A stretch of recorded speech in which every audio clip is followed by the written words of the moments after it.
Hello friends, I am Krishna Kanjani from LJ Institute of Engineering and Technology. Welcome to the online lecture series on kinematics and theory of machine. In today's session, we will learn our first chapter, that is Introduction to Mechanism and Machine. Today's topic is inversion of mechanism. Now this topic is very much important according to your GTU examinations. Okay, this question many times they will ask in 7 marks questions also, that what is inversion of mechanism and explain any one inversion of mechanism. Okay, so let's start this session with inversion of mechanism. Now to learn about inversion of mechanism, first we have to identify that what is mechanism. Okay, so over here you can refer that one of the link of a kinematic chain is fixed, then that chain is known as a mechanism. Okay, let's consider one example, then you can easily identify that over here the example is bicycle.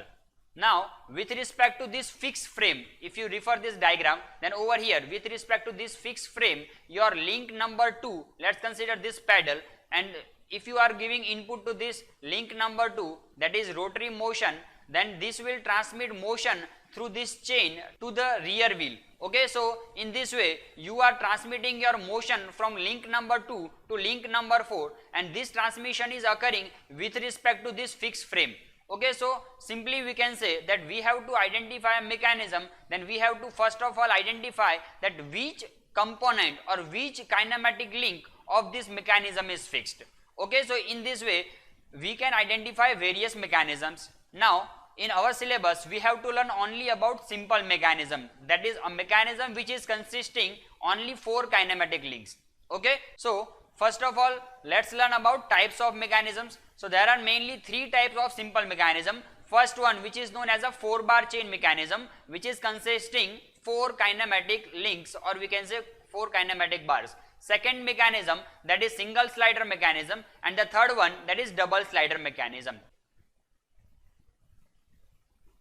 Okay, so now inversion of mechanism. So simply we can say that if we are able to identify that which kinematic link is fixed, then we can define mechanism. Now to obtain various mechanisms, what we can do? So we can simply change various links into fixation. For example, if a kinematic chain which is consisting 4 kinematic links, then out of these 4 kinematic links, if we are fixing first link, then that is termed as a first mechanism. If we are able to fix the second link, then that will be another type of output. Okay, so that can be termed as a second mechanism. So in this way, to obtain different mechanisms, we have to fix different links of a kinematic chain. So over here, this is the simple process which is known as the inversion of mechanism.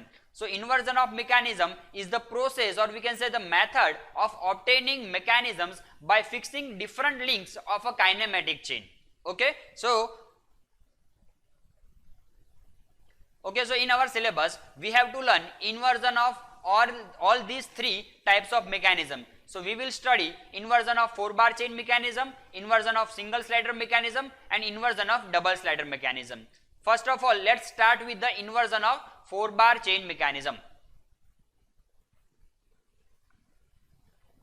So over here you can refer that to learn about inversion of 4-bar chain mechanism, first we have to learn about 4-bar chain mechanism. So what is 4-bar chain mechanism? So as the diagram indicate over here, the first diagram, over here you can refer that this fixation can be termed as link number 1. Now with respect to this link number 1, your link number 2 is the first rod, that is your O1B. Similarly your link number 3 and link number 4. Now in second diagram you can refer that with respect to your fixation, that is your link number 1, your link number 2 is completely able to rotate. Okay, so that is your crank component. Now with respect to this link number 2, your link number 3 is oscillating, and with respect to this link number 3, your link number 4, which is termed as a, we can say, lever, this link number 4 is also turning with respect to link number 3. Okay, so in this way we can identify that in this mechanism there are 4 kinematic pairs which is turning pair. Okay, how we can identify? So let's make list of these 4 kinematic pairs. So first pair is your link number 1 and link number 2, that is your pair number 1. Link number 2 and link number 3, that is your pair number 2. Link number 3 and link number 4, that is your pair number 3, and link number 4 which is again fixed with link number 1. Okay, over here this one is also your link number 1 because it is again a fixation. Okay, so that is your fourth kinematic pair. So over here we can simply identify that this kinematic chain is consisting 4 turning pair, and that's why we can term it simply as a 4-bar chain mechanism. Now to learn the inversion of 4-bar chain mechanism, let's make a list that inversion of 4-bar chain mechanism. So mainly 3 types of inversions over here. The first inversion, which is known as a beam engine mechanism, second one coupling rod of locomotive, and the third one which is known as a Watt's engine indicator. In GTU examination they will ask the definition of inversion of mechanism, and you have to mention inversion of any of this mechanism. So first will be your 4-bar chain mechanism. So they may ask that list out the inversion of 4-bar chain mechanism. So over there you can list out these 3 mechanisms and you have to explain it one by one. So let's consider the first one, that is beam engine mechanism. So the first inversion, beam engine mechanism.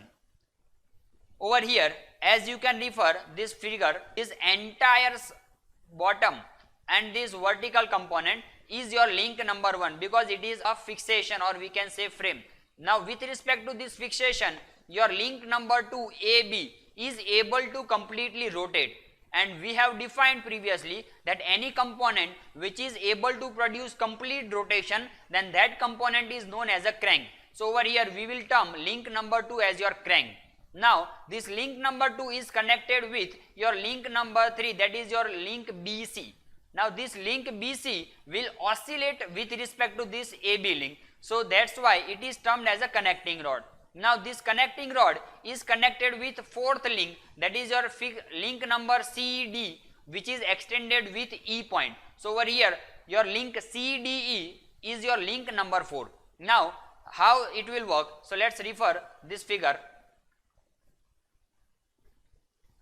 Now over here you can refer that with respect to this whole fixation, that is your link number 1, that is your frame, your link number 2, that is your crank, which is this disc, is able to completely rotate, and as this disc is able to completely rotate, which is termed as a crank, so that is your link number 2. Now with respect to your crank, your lever connecting rod is able to oscillate, and with respect to this link number 3, your link number 4, which is known as a lever, is also able to oscillate.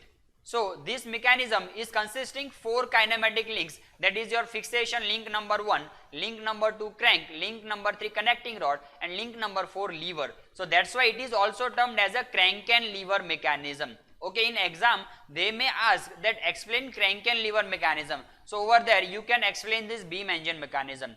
Now some of the students may ask, then what is about this mechanism? So this is our extension, which is piston and cylinder arrangement. Okay, over here we are focusing on mainly 4 kinematic links. Okay, so over here this link number 4 is giving extension to this piston and cylinder arrangement, which is used for oil extraction industries.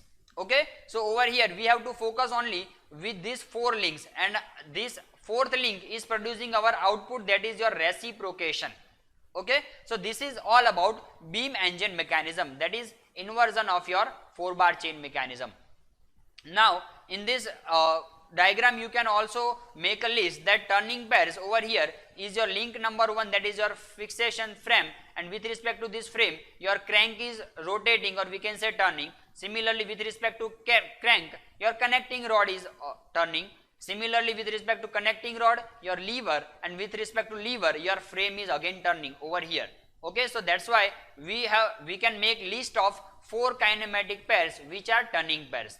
Okay, now second inversion, that is coupling rod of locomotive. So let's learn coupling rod of locomotive engine.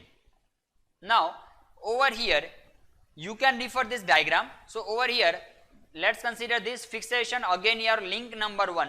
Now with respect to this link number 1, your link number 2, let's consider this crank, that is your BC. Okay, this crank BC is able to produce complete rotation, that is your link number 2. Now with respect to this link number 2, your link number 3 will be traveling parallelly. Okay, so it will move in this direction, and with respect to this link number 3, your link number 4 is also able to rotate. Now over here you can understand this working by this diagram. that if you will give input to your link number 2, that rotation, then this will produce rotation of your on link number 4. Now this is happening because we have reduced the length of link number 4 by comparing it with link number 2. Now the length of link number 2 and link number 4 must be same, then and then it will able to produce the same rotation which is produced in link number 2. Okay, so over here we can refer that this link number 2 is your crank, and similarly your link number 4 is again termed as a crank, so it is also known as a double crank mechanism. Okay, now the practical application over here. So the coupling rod of locomotive, as the name indicate, it is used in locomotive engines, and this engine we can refer with this diagram even, that in previous times, so to transmit the motion from your driving wheel to rear wheel, then this type of mechanism is used in your trains. Okay, so that is all about second inversion of 4-bar chain mechanism, that is coupling rod of locomotive. So the third inversion, that is Watt's engine indicator. So let's learn Watt's engine indicator. Now as the diagram indicates over here, that this mechanism is used for indicator purpose, which means that if you want to measure the level of or we can say the position of your piston, then this position can be measured with the help of this engine indicator mechanism. Okay, now how it works? So let's first identify 4 links of this mechanism. So first of all, your fixation. Okay, so that is your link number 1, that is fixation point A point. Now with respect to this A point, that is your link number 1, link number 2, that is ABC.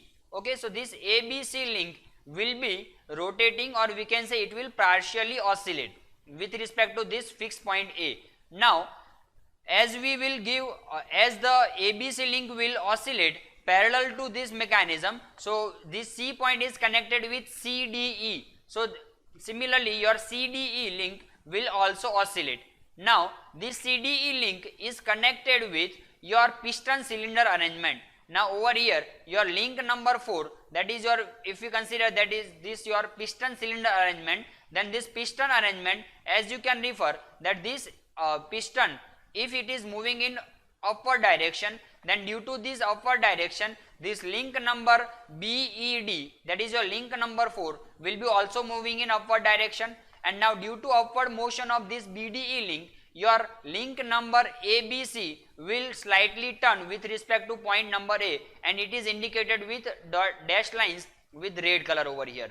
Okay, so similarly this oscillation, or we can say this rotation of your ABC link will produce oscillation of CDE link, and over here you can refer that this minor movement of your piston in vertical direction will magnified over here with EE dash. So in this diagram, the link number 1 is your input, which is your lever, and again your link number 4, or we can say this link number 3, which is producing your output and is again a lever. So that's why this mechanism is also known as double lever mechanism.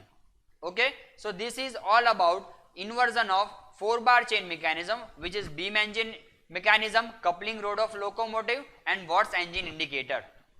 Thank you.